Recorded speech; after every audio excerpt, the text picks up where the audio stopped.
Welcome back everyone, vonstickers here with the next in a series of 7 Days to Die videos to help you get through the zombie apocalypse. Today we're looking at one of the most important resources in the game, brass. I'll explain why it's needed and, since you can't mine it, how you can get it and how you can get more of it. And keep watching till the end where I'll reveal one simple tip that will easily net you all the brass you'll ever need. So let's jump into it. If you're watching this, then you've probably figured out that pretty much the sole purpose of brass is to manufacture ammunition, specifically bullet casings. And presumably you've gotten to a point where you need brass, a lot of brass. Well, don't panic, I've got you covered. Most obvious one, and I'm sure you've all figured it out, is just general loot, trash piles, that sort of thing. You can get that all over the place.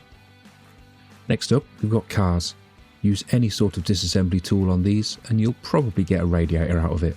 Radiators are made of brass, but don't scrap that radiator just yet, there's a more efficient way to get brass from it. You can do the same thing with air conditioners, which are usually found on rooftops, although you can find them in a few other places. Look out for these big square aircon units, and ignore the ones that are just a square top plate.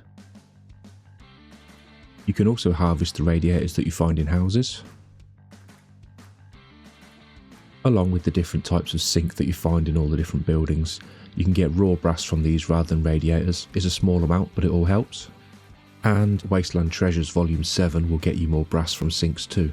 Next up, we've got these pipe fittings. Just follow a pipe along till you find a fitting and take that apart. Candlesticks are rare, but grab those too. And the desk lamps with the green shade will also net you a little brass. Next up, we've got another Wasteland Treasures perk, Volume 5 for that one, harvest brass from most doors. So once you've got that, you can start wrecking doors and getting brass that way too. And in order to get more brass overall, keep an eye out for Lucky Looter Volume 3, which will just give you more brass in loot generally. So all these radiators you've picked up, do not scrap them. In this example, I get 187 brass for scrapping them. Instead, put them straight into the forge and you'll see that you get a lot more. A few moments later. In this instance, I got 250 brass from smelting versus only 187 from scrapping. Happy times! Okay, well, thanks for sticking with us so far.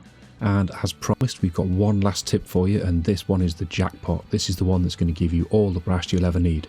But before we get into this last tip, I'd just like to thank you for watching, and I hope you've enjoyed the video and that you found some useful tips in there. If you've enjoyed it, please remember to hit that like button, that would be awesome. And if you could subscribe, that would be absolutely amazing. Thanks for watching, everyone.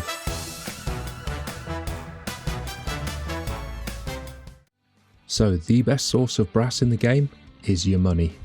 Load up all your junk, take it to a trader, put some buffs on to increase your barter, sell it all up, and you can smelt the tokens. They smelt on a 1-to-1 ratio, so if you get a stack of 20,000 dukes, smelt them down, 20,000 brass, job done.